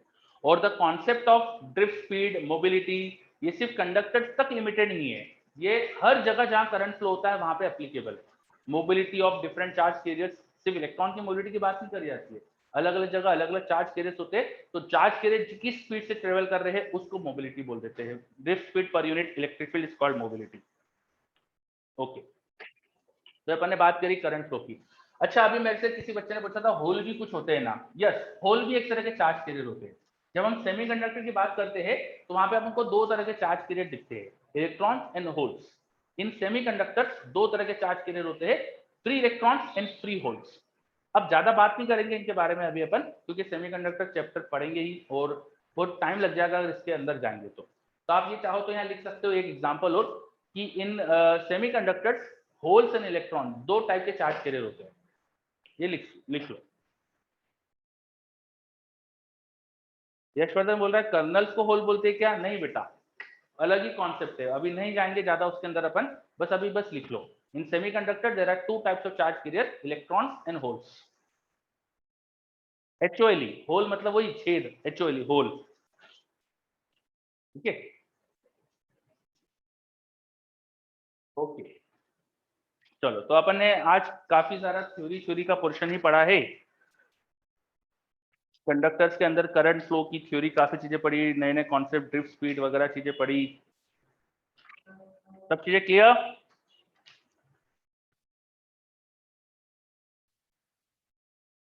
क्लियर, बहुत बढ़िया है ना। चलो, अब कुछ छोटे छोटे से क्वेश्चंस है मेरे पास, वो अपन करते हैं। तो 10 सेकंड, कुछ बच तो नहीं रहा है वो एक बार चेक कर लूं मैं। मैंने आपको ऑलमोस्ट सारी चीजें बताई दी है। ठीक है ना, मुझे नहीं लग रहा कि कुछ बच रहा है, तो चलो तो अपन आगे जाते हैं।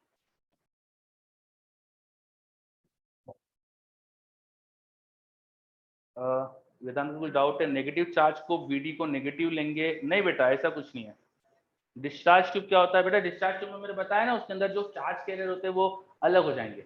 डिस्चार्ज ट्यूब में पॉजिटिव आयंस और इलेक्ट्रॉन्स, ये चार्ज कैरियर होते हैं। कोई गैस भर दी यहाँ पर और पोटेंशियल डिफरेंस लगाने से गैस आयनाइज हो जाती है, तो गैस का जो आयन है पॉजिटिव आयन और जो फ्री इलेक्ट्रॉन बचा, ये यहाँ पे करंट कैरियर होते हैं। पॉजिटिव आयन की वजह से जो फ्लो होता है उसको अपन एनोड रे बोलते थे, शायद आप एनोड रे या कैनाल रे बोलते हो, और नेगेटिव इलेक्ट्रॉन के फ्लो की वजह से कैथोड रे बोलते हो, है ना। चलो ठीक है, तो ऑलमोस्ट सारी चीजें अपनी हो चुकी है, तो ये सब हटा रहा हूं मैं। छोटे छोटे से एक दो क्वेश्चन करना है हमको, वो देखते हैं फिर आगे बढ़ते। तो नेक्स्ट पॉइंट लिखिए, current in conductor of variable cross section. Current in conductor of variable cross section. ये देखो, कोई फ्रस्टम जैसे शेप का कंडक्टर है मेरे पास, एक फ्रस्टम जैसे शेप का कंडक्टर है हमारे पास। ठीक है, एक हमारे पास फ्रस्टम जैसे शेप का कंडक्टर है। इस फ्रस्टम का एरिया ऑफ क्रॉस सेक्शन आपको चेंज हो रहा है। इस फ्रस्टम में हमने करंट फ्लो करवा दिया है, और करंट हमने कुछ ऐसे फ्लो कराया है, यहां से एंटर हो रहा है और यहां से लीव कर रहा है। करंट यहां से एंटर हो रहा है, यहां से लीव कर रहा है। ठीक है, यहाँ पर एरिया ऑफ क्रॉस सेक्शन और यहाँ का एरिया ऑफ क्रॉस सेक्शन दोनों अलग है, दिख रहा है साफ साफ हमको, है ना। कंडक्टर्स में चार्ज बिल्डअप नहीं होता है, जब उनमें करंट फ्लो हो रहा है चार्ज कंजर्व होने की वजह से कोई चार्ज का बिल्डअप नहीं होता है। तो जितना यहाँ से करंट एंटर करेगा पर सेकंड, उतना ही यहाँ से बाहर निकलना चाहिए। What is the charge entering here per second? The same amount of charge should leave here per second. अंदर कोई चार्ज बिल्डअप नहीं हो रहा है, तो एम आई राइट? ठीक है ना, जितना भी चार्ज एंटर हो रहा होगा एक एंड से, उतना ही चार्ज लीव होना चाहिए। तो दोनों जगह चार्ज एंटरिंग और लिविंग सेम है, दैट्स व्हाई करंट सेम होगा। भले कंडक्टर का क्रॉस सेक्शन एरिया बदले, लेकिन उसमें से जो करंट फ्लो हो रहा है वो बदलता नहीं। ठीक है, यस। अब यस बिल्कुल से अंशुल, है ना। तो अब करंट क्योंकि सेम है, लेकिन एरिया ऑफ क्रॉस सेक्शन अलग अलग है। यहाँ पर area of cross section A1 बोल देते हैं, यहाँ area of cross section A2 बोल देते हैं। यहाँ पे जो इलेक्ट्रॉन की ड्रिफ्ट स्पीड थी वो चलो VD1 बोल दी, यहाँ पे इलेक्ट्रॉन की ड्रिफ्ट स्पीड VD2 बोल दी। ठीक है, number of free electron per unit volume, वो तो यूनिट वॉल्यूम के लिए डिफाइन होती है, वो एरिया क्रॉस सेक्शन चेंज करने से चेंज नहीं होती। वो हर जगह छोटे से वॉल्यूम में कितने फ्री इलेक्ट्रॉन है, वो नंबर तो मटेरियल पे डिपेंडेंट है, मटेरियल सेम तो वो नंबर सेम। तो n हर जगह सेम है, n दोनों जगह सेम होगा। अब हमने अभी पढ़ा था करंट के बारे में कि करंट को अपन लिख सकते हैं I = NEAVD। तो यहाँ जो करंट एंटर कर रहा है NE area of cross section into VD1 होना चाहिए, दूसरी तरफ ये चीज होना चाहिए NEA VD2 हो जाएगा। I दोनों तरफ सेम, तो यहाँ से हमको समझ में आ रहा है कि A1 VD1 should equal to A2 VD2, है ना। यस बिल्कुल सोहम, सही कहा, बिल्कुल सही रचित। जैसा फ्लूइड में पढ़ा था, इक्वेशन ऑफ कंटिन्यूटी जैसी चीज आ गई। तो किसी भी वेरिंग क्रॉस सेक्शन के कंडक्टर में जब करंट फ्लो होता है तो एरिया इंटू VD का product constant, area into drift speed का प्रोडक्ट कांस्टेंट, ये रिलेशन आ जाता है। तो जहां एरिया ज्यादा ड्रिफ्ट स्पीड कम, जहां एरिया कम ड्रिफ्ट स्पीड ज्यादा। याद कर लीजिएगा ये S A1 was less than A2, this implies that VD1 was greater than VD2। अब ऐसा क्यों हो रहा होगा, ऐसा क्यों हुआ होगा कि ड्रिफ्ट स्पीड एक तरफ बदल गई? कंडक्टर में ऐसा क्या हो जाएगा कि ड्रिफ्ट स्पीड बदल जाएगी, बताओ। ऐसा क्या हो जाना चाहिए यहाँ पे, ड्रिफ्ट स्पीड बदल जाना चाहिए? नहीं, मीन फ्री पाथ तो मटेरियल पे डिपेंड करता है, वो चेंज नहीं होगा। बिल्कुल सही कुशाग्र, रिलैक्सेशन टाइम नहीं चेंज होता बेटा, बिल्कुल सही वैभव, गोयल महाजन दोनों का सही है। नंबर ऑफ इलेक्ट्रॉन तो सेम है ना, मैंने बोला था ना दोनों तरफ n है, इलेक्ट्रिक फील्ड चेंज होती है यहाँ पे, बिल्कुल सही।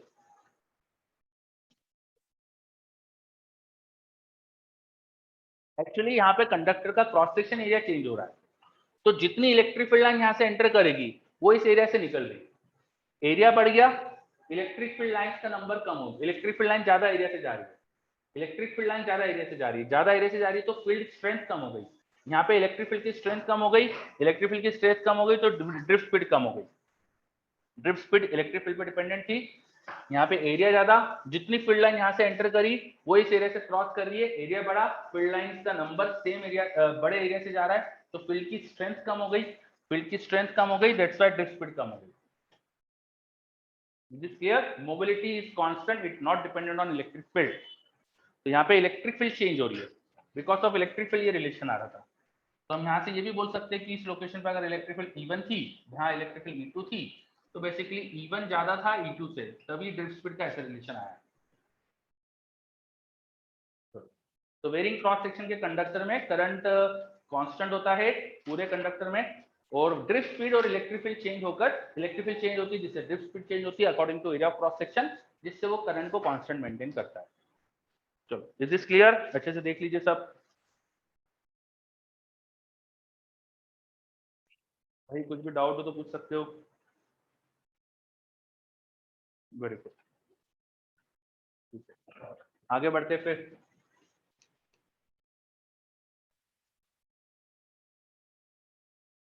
छोटा सा क्वेश्चन और आ रहा है, देखो हमने अभी पढ़ा कि कंडक्टर के अंदर इलेक्ट्रॉन्स का मोशन एवरेज जिस स्पीड से होता है उसे ड्रिफ्ट स्पीड बोलते हैं। तो मेरे पास कोई यहाँ पे एक कांस्टेंट क्रॉस सेक्शन एरिया का कोई वायर है, मान लो जिसमें कुछ करंट फ्लो हो रहा है इस तरफ, अब उधर करंट फ्लो हो रहा है, इसका मतलब उसके अंदर जो इलेक्ट्रॉन्स है उनका उल्टी डायरेक्शन में मोशन होगा, और एवरेज जिस स्पीड से इलेक्ट्रॉन चल रहे हैं वो ड्रिफ्ट स्पीड है, जिस एवरेज स्पीड से इलेक्ट्रॉन मोशन कर रहे हैं वो ड्रिफ्ट स्पीड है। ठीक है, ये सब इलेक्ट्रॉन्स की जो मुझे एवरेज इधर चलने की स्पीड दिख रही है वो ड्रिफ्ट स्पीड है। अब मैंने काम करा, मैं यहाँ पे ट्रॉली में खड़ा हो गया और मैं भी बिल्कुल ड्रिफ्ट स्पीड से चलने लग गया, तो मुझे इलेक्ट्रॉन की एवरेज स्पीड 0 दिखाई देगी। अब मुझे इलेक्ट्रॉन्स की एवरेज स्पीड 0 दिखाई देगी। यस, मेरे पास एक डाउट आया, एन की वैल्यू इस क्वेश्चन में ज्यादा है कम के बारे में कोई पूछ रहा था मेरे से, तो मैंने इस क्वेश्चन में बताया था कि एन सेम होगा दोनों तरफ। N is number of free electron per unit volume, वो वॉल्यूम के यूनिट वॉल्यूम में इलेक्ट्रॉन्स का नंबर है, तो वो चेंज नहीं होता है, वो मटेरियल की प्रॉपर्टी है। मटेरियल सेम तो N same, material cross section बदलने से एन नहीं बदलता, यूनिट वॉल्यूम में है। चलो, तो ये क्वेश्चन अगर क्लियर हो गया तो यहाँ पे आ जाते हैं वापस। यहाँ पे मैंने क्या बोला कि एक कंडक्टर है जिसमें करंट फ्लो हो रहा है, करंट के अपोजिट इलेक्ट्रॉन चल रहे होंगे, मैंने ब्लू डॉट्स इलेक्ट्रॉन शो करे। इलेक्ट्रॉन जिस एवरेज स्पीड से चल रहे थे वो ड्रिफ्ट स्पीड थी, मैं भी खड़ा हो गया और मैं भी ड्रिफ्ट स्पीड से चलने लग गया, तो मुझे इलेक्ट्रॉन्स का मोशन दिखाई देगा क्या? नहीं, इलेक्ट्रॉन की एवरेज स्पीड अब मुझे क्या दिखाई देगी? 0। मेरी फ्रेम में इलेक्ट्रॉन की स्पीड और मेरी स्पीड सेम है, तो मेरी फ्रेम में इलेक्ट्रॉन मुझे एवरेज स्पीड से नहीं चलते दिखेंगे, उनकी एवरेज स्पीड शुड बी 0। इससे करंट 0 दिखाई देगा क्या? अब मेरे फ्रेम में मुझे करंट क्या दिखाई देगा बताओ? मेरी फ्रेम में मुझे करंट क्या दिखाई देगा? सिद्धेश बोल रहा है सही है, वेरी गुड। चलो, बिल्कुल सही, सभी बच्चे सही जवाब दे रहे मुझे, बहुत बढ़िया। कुशाग्र नहीं बेटा, मेरी फ्रेम में मुझे करंट क्या दिखाई देगा? नहीं कुशाग्र, गलत है। बिल्कुल सही, बाकी सब अधिकतर बच्चे सही दे रहे, बिल्कुल सही सिद्धेश, यस बिल्कुल सही, मैक्सिमम बच्चे सही जवाब दे रहे हैं बिल्कुल, कि अब मुझे पॉजिटिव चार्जेस जो थे ना, जो प्रोटॉन्स बोल लो या कर्नल्स बोल लो या आयंस बोल लो, पॉजिटिव आयंस, वो मुझे मूव करते दिखेंगे, उनके मोशन से मुझे उधर ही करंट दिखेगा, है ना? बिल्कुल सही। तो अब करंट सेम ही दिखेगा, बिकॉज अब हमें पॉजिटिव आयंस जो थे या कर्नल से ये जो प्रोटॉन बोल दो, वो सब मुझे मूव करते दिखेंगे, दैट्स व्हाई मुझे सेम करंट दिखाई देगा। तो मूविंग फ्रेम से देखने से भी करंट बदलेगा नहीं यहाँ पर, इस सिचुएशन में मूविंग फ्रेम से देखने पर भी करंट बदलेगा नहीं। चलो, is this point clear? Moving frame से देखने से भी करंट नहीं बदलेगा।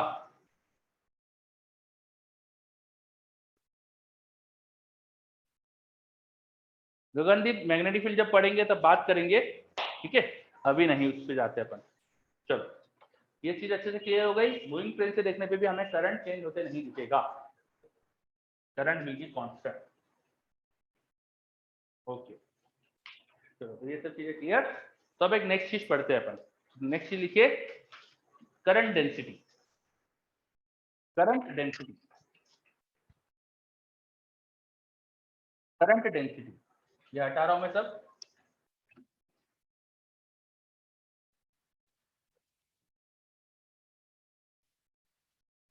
Current density,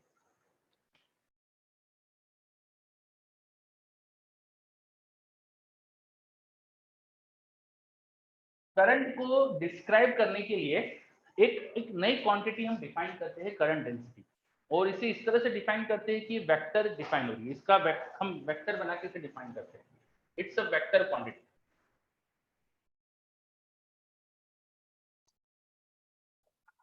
it's a vector quantity. How we define current density?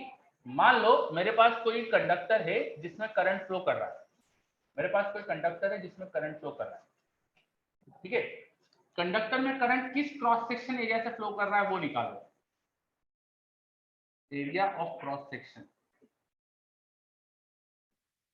Conductor में ढूंढ दो कि किस एरिया से करंट फ्लो कर रहा है, और एरिया के परपेंडिकुलर डायरेक्शन जो है जिसमें करंट जा रहा था, एरिया के परपेंडिकुलर डायरेक्शन, उसका यूनिट वेक्टर ले लो। N cap is unit vector in direction of normal to area, area के नॉर्मल की डायरेक्शन में यूनिट वेक्टर है, और direction of current, direction of current जो थी उसके अंदर एक वेक्टर ले लिया अपन। Now we define current density, उसको हम जे से रिप्रेजेंट करते हैं, स्मॉल जे या कैपिटल जे दोनों ले सकते हैं। We define current density as current by area times N cap. We define current density as current by area time N cap. यह एरिया पे रिस्ट्रिक्शन है कि एरिया परपेंडिकुलर वाला ही लेना चाहिए, ये एरिया जिस डायरेक्शन में करंट है उसके परपेंडिकुलर ही लेना चाहिए। चलो, क्या ये डेफिनेशन समझ में आ रही है?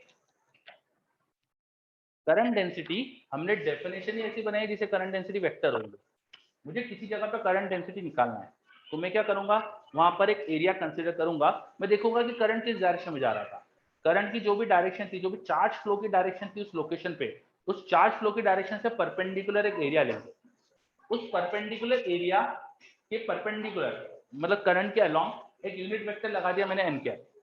Now we define current density as current by area times N cap. Definition कुछ कुछ प्रेशर की जैसी है, जैसे प्रेशर डिफाइन करते थे किसी लोकेशन पे, तो हम फोर्स जो हम उस पॉइंट पे छोटा सा पहले एरिया लेते थे, प्रेशर डिफाइन करने के लिए किसी पॉइंट पे छोटा सा एरिया लेते थे, उस एरिया पे एरिया के परपेंडिकुलर क्या फोर्स है वो लेते थे, तो जो परपेंडिकुलर फोर्स अपॉन एरिया होता था वैसे अपन डिफाइन करते थे प्रेशर। तो कुछ वैसी चीजें, लेकिन यहाँ पर हम करंट की डायरेक्शन के परपेंडिकुलर एरिया ले रहे, वहां पे एरिया के परपेंडिकुलर फोर्स लेते थे, यहाँ एरिया डिफाइन करंट को यूज करके कर रहे हैं। तो करंट किस डायरेक्शन में जा रहा है वो समझना पड़ेगा आपको, पहले उसके परपेंडिकुलर एरिया लेंगे, then ratio times N cap, this gives you current density, ratio times N cap, this gives you current density. Current density clear हो रही है क्या है? बिल्कुल फ्लक्स जैसा, हाँ एक तरह से फ्लक्स जैसा है, बिल्कुल सही, एक तरह से कुछ फ्लक्स जैसा कॉन्सेप्ट है, यस, पर फ्लक्स स्केलर होता है ना, तो ये थोड़ा सा डिफरेंट कॉन्सेप्ट है एक तरह से। तो फ्लक्स में जैसे मैंने एक चीज बताई थी शायद आपको, हाँ इलेक्ट्रिक फील्ड डिफाइन करने के लिए मैंने बताया था कि फ्लक्स बाय एरिया से इलेक्ट्रिक फील्ड डिफाइन होती है, और फ्लक्स बाय एरिया में जो एरिया ले जाता है वो फ्लक्स के परपेंडिकुलर लेते हैं, तो बिल्कुल सेम चीज हो रही है, it's kind of flux by area, है ना, यस, बहुत बढ़िया। चलो तो ये चीज समझ में आई, what is current density, it's current per unit area, current per unit area, but area is taken perpendicular to current flow. तो this is a vector quantity.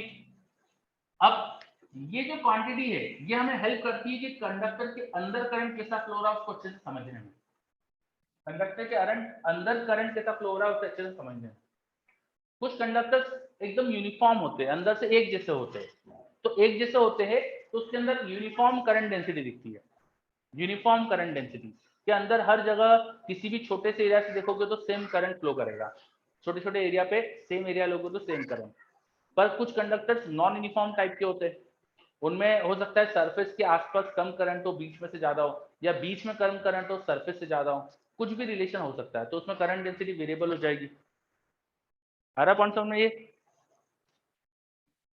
तो कंडक्टर को अच्छे से समझने में this quantity helps us, charge density जैसा, हाँ कुछ बोल सकते हैं, ठीक है। चलो नाउ अच्छा इसका यूनिट वगैरह क्या होगा, यूनिट हो जाएगा करंट बाय एरिया मतलब एम्पेयर पर मीटर स्क्वायर, ऐसा यूनिट हो जाएगा। डायमेंशंस निकाल लेते, A L two the power -2, या एल पहले लिखा जाता है स्टैंडर्ड ऐसा है, तो एल की पावर -2 ए हो जाएगा, ठीक है, यूनिट डायमेंशन सब सिंपल। अगर हमें करंट डेंसिटी पता हो तो करंट निकाला जा सकता है, करंट हो जाएगा करंट डेंसिटी टाइम्स एरिया,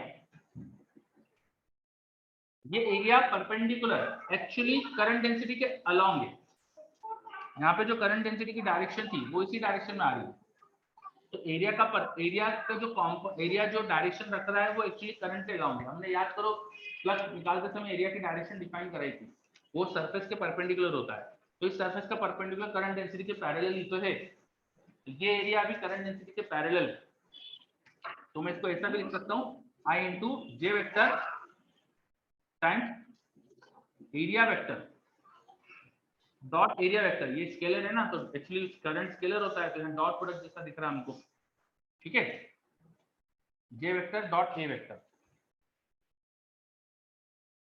ये रिलेशन आ रहा है हमारे पास,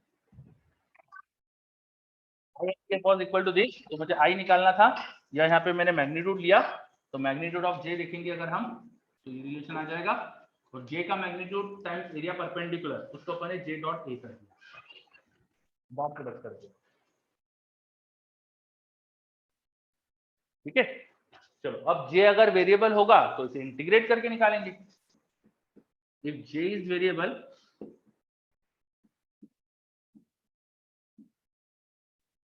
तो करंट निकालने के लिए इसे इंटीग्रेट कर देंगे, छोटे से एरिया से करंट निकाल के फिर उसको इंटीग्रेट कर देंगे पूरे एरिया से करंट निकालने के लिए, ठीक है।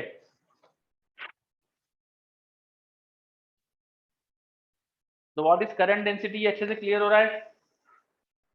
करंट डेंसिटी में किसी को कोई भी डाउट? बहुत बढ़िया, चलो ठीक है। अब करंट डेंसिटी के कुछ एप्लीकेशन, कुछ क्वेश्चन देखते हैं इस पे बेस्ड। ये हटा रहा हूँ इधर सारी चीजें। ये एससीबी में क्वेश्चन है जो मैंने आपको ये पूरा बताया था ना कि number of free electron per unit volume निकालना। तो एससीबी करोगे करंट इलेक्ट्रिसिटी के तो शुरू में क्वेश्चन मिलेगा आपको ऐसा।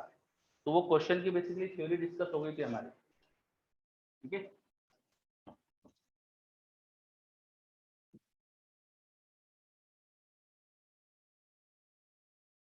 चलो हाँ, इसके एप्लीकेशंस वगैरह देखते हैं। It is very much like flux, बिल्कुल सही। ओके, करंट डेंसिटी निकालने के कुछ क्वेश्चन देखते हैं। पहले तो सिंपल सिंपल,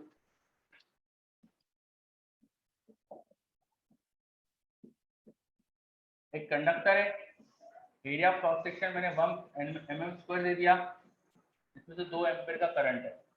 बताओ करंट डेंसिटी, रेडियस दे देता हूँ चलो उसमें,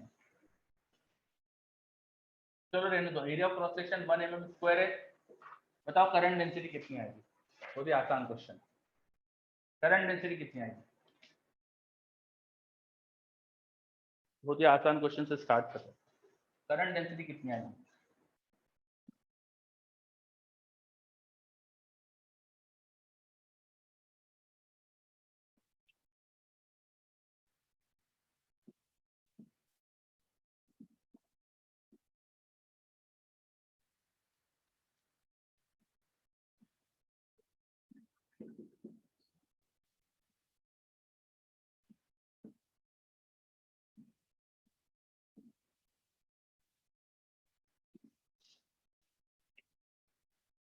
पहला क्वेश्चन हो जाए तो दूसरा क्वेश्चन। एक फ्रस्टम जैसा कंडक्टर है जिसमें एरिया ऑफ क्रॉस सेक्शन बदल रहा है। फ्रस्टम जैसा कंडक्टर है जिसका एरिया ऑफ क्रॉस सेक्शन बदल रहा है, ठीक है। 10 एम्पीयर करंट जा रहा था इसके अंदर।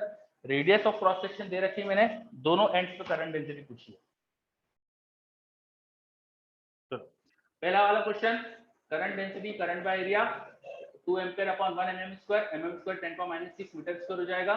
तो इट शुड बी 2 × 10⁻⁶ एम्पीयर पर मीटर²। बहुत ही आसान।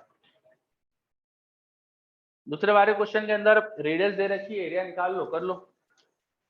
तो दूसरे वाले क्वेश्चन में यहाँ पर करंट डेंसिटी निकालेंगे, J1 बोल देते हैं 10 ampere upon pi r²।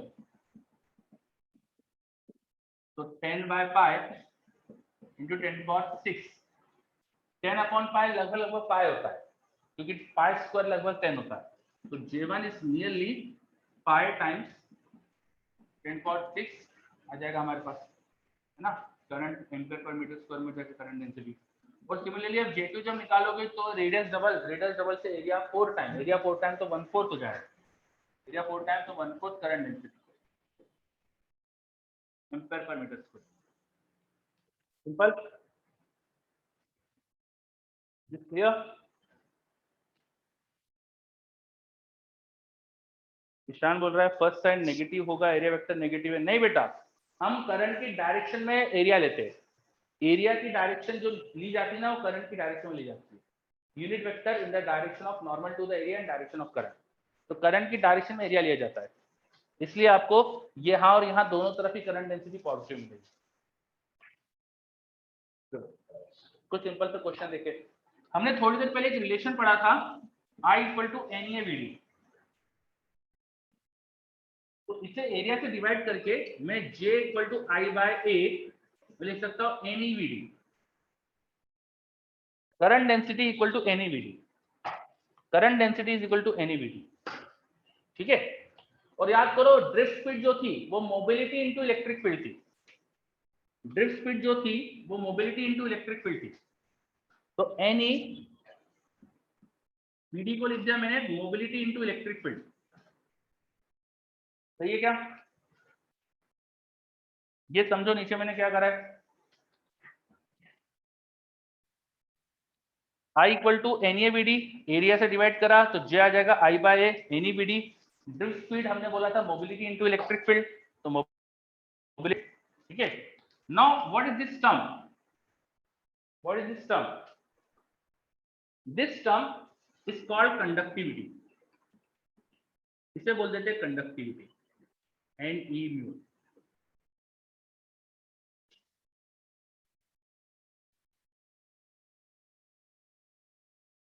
Conductivity. तो यहां से एक रिलेशन आया था हमारे पास J equal to sigma, J equal to sigma. J and E दोनों वेक्टर है, J एंड E दोनों वेक्टर है, तो इसे आप वेक्टरली भी लिख सकते हैं।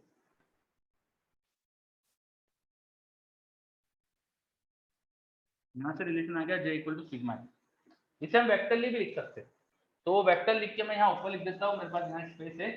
तो J vector equal to sigma E vector.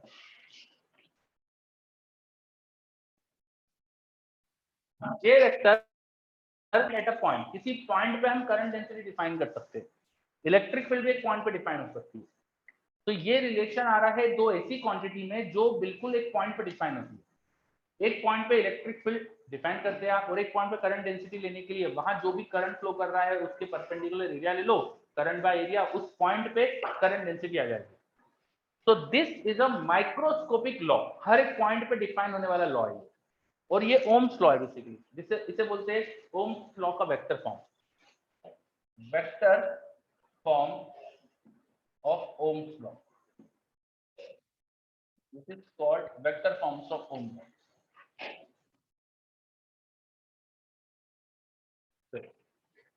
क्या vector form of Ohm's law समझ में आ रहा है? J equal to sigma, J equal to sigma.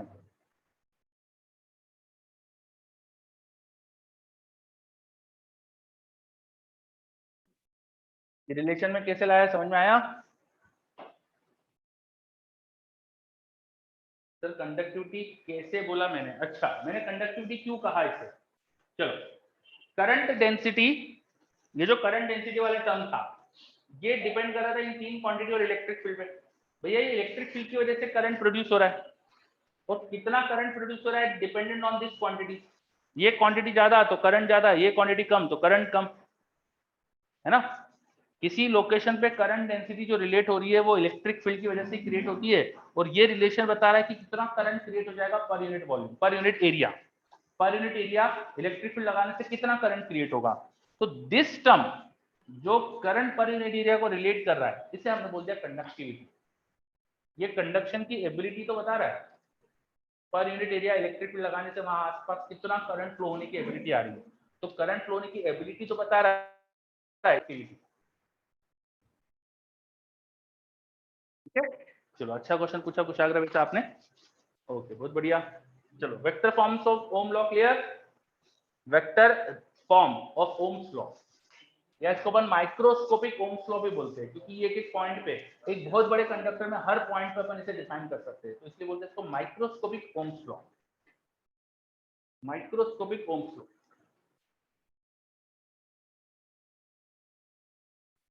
Okay, चलिए तो ठीक है, अपन अब आगे बढ़ते हैं। हमने अभी करंट डेंसिटी डिफाइन करी थी, करंट डेंसिटी का हमने एक एप्लीकेशन देखा था कि करंट निकाल सकते, करंट डेंसिटी का एप्लीकेशन देखा था, करंट निकाल सकते।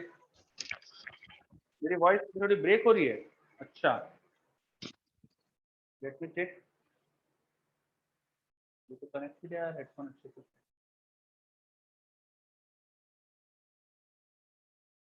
चलो, बच्चे मुझे बोल रहे क्लियर है, बहुत बढ़िया। ओके, तो ये सारी चीजें क्लियर। अब हमने अभी कुछ एक दो क्वेश्चन देखे जिसमें करंट डेंसिटी मैंने आपसे पूछ ली थी, है ना? बहुत इजी इजी क्वेश्चन देखे, ठीक है। बुराउद्दीन, यस बिल्कुल सही, अपन बात करेंगे वो भी। नेटवर्क एरर कोई आ रहा होगा, यस। चलो, अब ऐसे क्वेश्चन भी देखते हैं कि करंट डेंसिटी दी हो तो हमें करंट निकालना है। उल्टा भी तो कर सकते हैं, करंट डेंसिटी से करंट भी पूछ सकते हैं आपसे, तो वो देखते हैं अपन कि करंट डेंसिटी दी हो तो करंट कैसे निकालेंगे, ठीक है। तो लिखो क्वेश्चन, लिखिए question.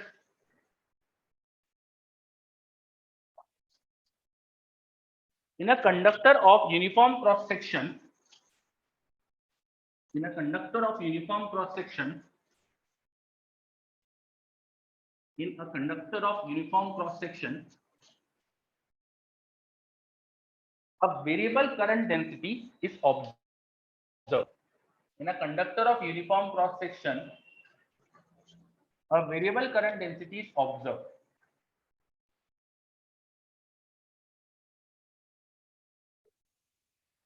Variable current density is observed from the axis, from the axis at r distance from it, from the axis at r distance from it, current density is J naught r. From the axis at r distance from it, current density is J naught times r. J naught times r. Find the total current flowing in this conductor. Find the total current flowing in this conductor. Find the total current flowing in this conductor. मेरे पास एक conductor है, इस conductor में current flow हो रहा है, पर वो जो करंट फ्लो हो रहा है ना, वो वेरिएबल करंट डेंसिटी का है। यहाँ पे एक्सिस से स्मॉल आर डिस्टेंस पर गए तो करंट डेंसिटी जो है वो J नॉट टाइम आर कुछ दे दी है, तो ये वेरिएबल है, स्मॉल आर के प्रोपोर्शनल है। अब आपको बताना है इस आर रेडियस के सिलेंड्रिकल कंडक्टर में टोटल कितना करंट है। करिए करिए अटेम्प्ट जल्दी से।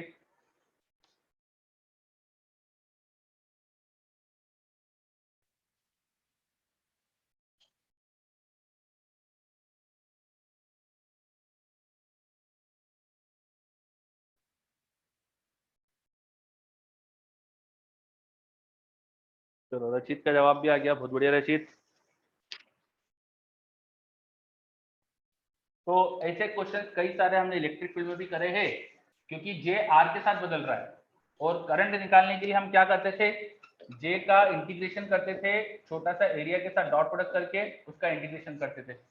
अब छोटा सा एरिया ऐसा लेना कि जे को कांस्टेंट जैसा ले सकूं मैं, तो जे को कांस्टेंट रखने के लिए मैं यहाँ पे एक ना आर्क जैसा ही एरिया लेने वाला हूँ। उसको क्रॉस सेक्शन दिखा के दिखाता हूँ मैं।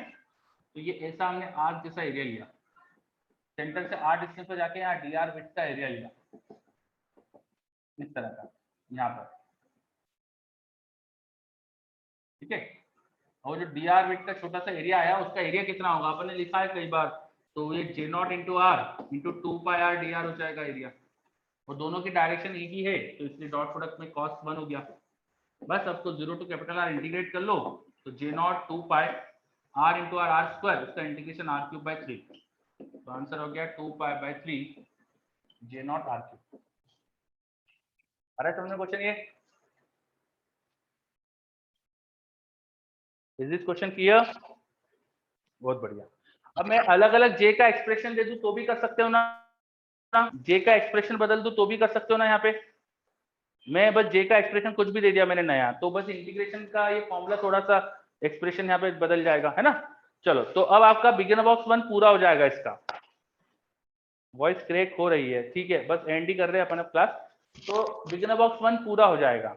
लेकिन अभी हार्ड एंड फास्ट नहीं है बिगिनर बॉक्स 1 पूरा करना, पर मैं बता रहा हूँ कि पूरा हो जाएगा। इस टेस्ट तक कोई भी मैं होमवर्क आपको कंपल्शन नहीं दे रहा हूँ, बता दे रहा हूँ कि कर सकते हो, आप जब फ्री हो तब कर लीजिएगा, ठीक। और कुछ बच्चे बोल रहे हैं मॉड्यूल नहीं है, EP2 में है बेटा, ये आपको सीसेट से अपलोड, सीसेट से डाउनलोड कर सकते हो मॉड्यूल आप लोग, ठीक है। तो आपकी वेबसाइट पे जो है ना, उस पर स्टूडेंट कॉर्नर में डाउनलोड में शायद सब अवेलेबल है, ठीक है। चलो तो आज अपन यहीं रुकते हैं, और इलेक्ट्रोस्टैटिक्स अच्छे से करिए। देखो टेस्ट के लिए क्वेश्चन बैंक वगैरह जो भी चीजें सब कंप्लीट करो जल्दी से, और जो भी उनके डाउट है हर क्लास में आप पहले में से डाउट पूछ सकते हो, थ्योरी का कोई डाउट हो तो उसके बाद फिर करंट आगे पढ़ेंगे, ठीक। चलो ओके बच्चों, मिलते हैं नेक्स्ट क्लास में, बाय सबको, टेक केयर, बाय।